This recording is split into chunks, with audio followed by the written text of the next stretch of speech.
Hey, everybody. Thanks for tuning in to this edition of Leading Through Unprecedented Times. So excited for this episode. With us today is Matt Miller, an incredible superintendent in Ohio, as well as the lead advisor for our Future Ready District Leadership Strand. So, Matt, can you give our listeners just a quick introduction to who you are and where you serve? Absolutely. Tom, first of all, thanks for having me. Thanks for Future Ready for having me on here. I just really appreciate it, and glad to help with whatever I can. Proud superintendent, Lakota Local Schools, just north of Cincinnati, Ohio. And as Tom mentioned, these are unprecedented times. And so I don't have the answers, but I know what we've done and I know what other people are doing. And so it's about networking and figuring it all out. Yeah, Matt, there's just so much uncertainty out there. Obviously, different governors shutting things down for the year. Obviously, just chaos globally. People don't know when this is going to end. Numbers are mounting. And what is it something that gives you as a superintendent right now? What's something that gives you hope? What's that light at the end of the tunnel or that beacon of hope that you have right now? I think, Tom, one of the things that is appealing to me in terms of hope is that this seems like it's a rallying point, right? I mean, first and foremost, we want to take care of our people. We want everyone to be healthy and to be safe. And so there's some spirit and camaraderie in that. And then it's like, what do people and how can we help get kids fed? How can we provide a continuum of education once, sort of that basic need part is met? And that's an ongoing thing too. But really, it's just people coming together and collaborating. I have had a lot of Zoom calls and interactions, not just with superintendents and ed leaders like you, but with teachers and guidance counselors. And before, where you'd have maybe barriers or silos between districts or parts of a state or a state itself, those things are gone now. And it just feels like people are coming into together and trying to figure out how to make this work for everybody. And there's just really a cooperative spirit that we haven't seen in quite some time, I don't think. Yeah, I certainly agree with that. And you started to allude to some of the obstacles. So as a superintendent, this has not been business as normal in the last number of weeks. What are some of the largest obstacles that you all have had to work through and how have you been problem solving some of those? I think, Tom, the first thing we had to figure out was how to take care of our kids in terms of feeding our kids. And so we met as a group and talked to other neighboring districts about how are we going to feed breakfast and lunch to our neediest populations. And so I'm blessed with a great team, as I'm sure many other superintendents are, in figuring that piece out. And so there's logistics in making the food and delivering the food and making sure that your people are safe while they're doing it, making sure the other people are safe on the other end. And so that was sort of the first thing that we did. After that, we dove headfirst into what remote learning looks like for our district, but we tried to be intentional about it in terms of giving our teachers and staff time to prep for that and prepare, so they weren't doing it on the fly. And again, day one of what remote learning looks like is going to be so much different than what day 30 is going to look like. I mean, we're getting better. We're trying to fine tune some things. I think that's a challenge too, is just to sort of get everybody up and going. I think the hope piece, I think if nothing else right now for superintendents to do is you have to take care of the basic needs of your people, but you have to provide hope that there's a light at the end of the tunnel, that we are all in this together. And you can't fake that, right? I mean, it's got to be real, and it's got to be, you have to like lift people up, because right now people are isolated and they don't know what's going to happen next, and they just want some answers. And so I think as superintendents and education leaders, we're trying to provide that the best way we can. But we do have to, once we're communicating, whether it's a teleconference or a Zoom like this, we have to be hopeful and give our people some sort of guidance about what we think is coming next and what we're hoping to accomplish for our kids and for our teachers and staff. Yeah, one of the things I always see you share from a Lakota end is the hashtag, what is it, in this together, or part of your motto related to that. And it's been so evident coming out. Matt, one of the things that I heard you say recently online was you said we're going to worry about remote taking care of people before we worried about remote learning. And I think that really just speaks to people first and with just the mindset of your team there. Matt, I also know you're an amazing advocate for equity and recognizing, all means all, and not allowing this to really increase some of those gaps, especially for our traditionally marginalized groups or those that are just really most in need. So how are you prioritizing those students really that are most in need and part of those groups?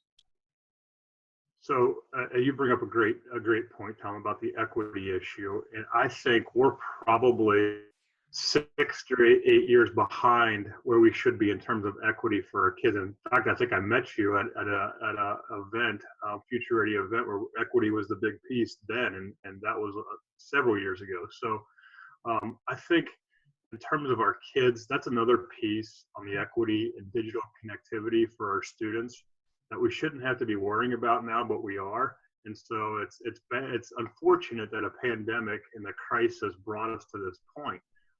But for me, it's been I'm blessed with a great technology team that finds solutions. They've been reaching out to the local cable providers for that connectivity piece. The other thing that we have in Lakota that's been huge for us is we have an Office of Diversity and Outreach and Inclusion. And so the staff there has made the connections with our families that weren't connected, that didn't have internet access at home, to set us up with either through the cable companies, but really a lot of it is through MiFi spaces that we're loaning families in neighborhoods. And so that's helping our kids stay connected. But I know that there are so many other districts across the country, whether it's because they're in remote parts of a state or the country, or they just don't have the access or the bandwidth to get things done. And so I worry about that. And I'm hoping that once we get through this crisis, because we will, that this is after taking care of the basic needs of feeding our kids and some of the social emotional pieces. I hope we as a nation figure out how we're going to level the playing field so that all kids have access and all means all. Yeah, it's been such a core tenet of Future Ready Schools, like you said, for really since our inception. But in taking a look at it, the inequities and the disparities that are there have just been amplified in the past number of weeks. But the good thing is it's on the front burner and people can no longer ignore them, really being front and center. Matt, fear is just so rampant in our world right now. And you turn on the news, you look at an app, you see statistics, you see numbers climbing, you see governors closing schools. Fear is just so real. And as a superintendent, you've got a community, you've got people, teachers that you're trying to take care of that look up to you. How do you as an educational leader navigate your own kind of fear map in that regard? But what recommendations do you have for others? I think one of the best things, Tom, that I've kind of grown into is just listening to others around me. And that doesn't mean just other superintendents. I mean, I talk to superintendents every single day just because of the work, but also people on my executive team, people in my community. I have a fire chief that lives right next door to me. We talk all the time now about how we're taking care of the students at Lakota, but I also talk to him and talk to him about taking care of his guys that are under him too. And so it's not something that is a title or a position. It's really just getting in a room, either virtually or on the phone, and talking about where are we at, what needs to be done, what are you hearing about this and about this pandemic, and how can we figure out people that can help us. And this is not a time to be prideful for anybody or to be embarrassed about asking for help, because I think we've all done it right now. And it's just, part of it, like you said, Tom, was fear of the unknown. We're trying to build a path forward, and hopefully in a couple of weeks we'll be on the downside of this. It doesn't feel like it yet. But as you alluded to it very early on in the call, was a lot of states are doing things different, and we're trying to figure it out. And so it's just stay connected. I think if nothing else, in a weird way, we're all isolated now, but we've all been talking and collaborating more as educators and as people that just want to help other people get through this. Yeah, and hearing from a superintendent, the vulnerability, the humility, not expecting to have every answer every time, I think just offers such hope in and of itself of being really in this together. So a couple final questions for you. You're somebody that you're spending literally around the clock taking care of your people, your principals, your community. How is it that you, Matt Miller, take care of yourself? And what recommendations do you have for educators to do the same? wondering if my daughter prompted this question. Um, it was pretty hard early on because it was sort of wake up, go to work, stop working, go to bed, just because so many things were happening. And it's not just me, it's my team too. And we were talking on a Zoom every single day for a minimum of an hour about taking care of kids. I think in terms of me taking care of myself, I know I need to take breaks periodically throughout the day. I do. I did get back on my schedule with working out in the morning through my gym on a Zoom, ironically, and so that's a good stress relief for me. But I can tell when I'm kind of going off the rails a little bit and sort of taking care of myself. I think having this, we're close to a break. I know I'm not sure the timing of this edition going out, but we're close to Easter break, so that'll give us a little bit of downtime. And Tom, that's another thing. I'm going to shoot a video here in just a few minutes for my community, and essentially telling the kids, the teachers, and staff, take care of yourself over this next 4-day long weekend, and let's unplug as much as we can, because we've been in this for a little while. We know it's not going to be over anytime soon. So here I am again preaching, but I know that I have to take the same advice that I'm giving to other people, and it's good to have my reminders. Yeah, good stuff there.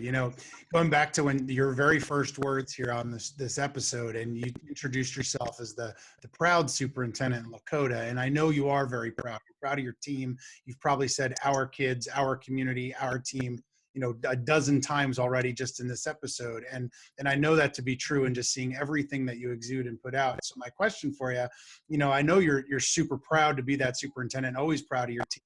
But in the last couple of weeks, they've completely turned everything upside down and reinvented things. And so what is it in your district and with your teams that you're, as the superintendent, most proud of right now?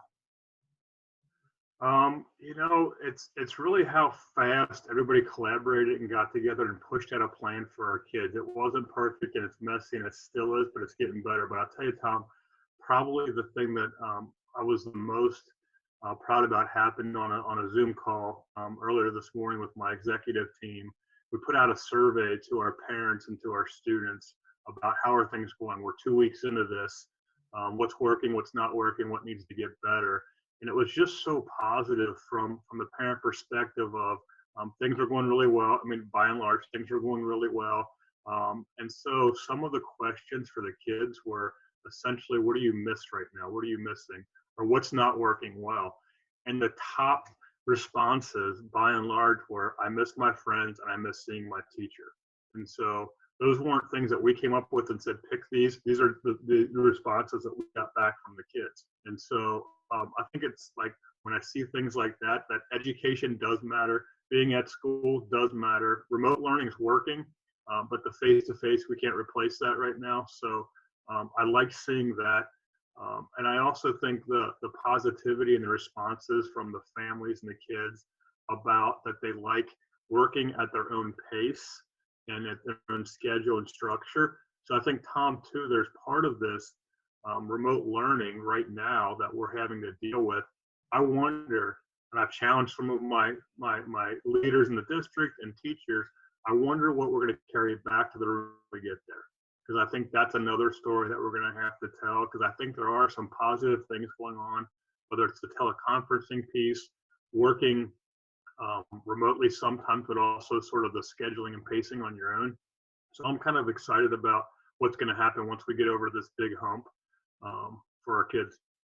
Yeah, I totally agree. Education, I mean, if we go back just to the same as it always was, man, what a missed opportunity, because there are so many great things happening coast to coast that going back into a traditional mindset, whether it's just the amount we're collaborating with parents, the amount we're just trying to personally connect with kids, the way that we're putting kids, the social emotional side, and seeing them as the whole child first and foremost, or worrying about basic needs or connectivity.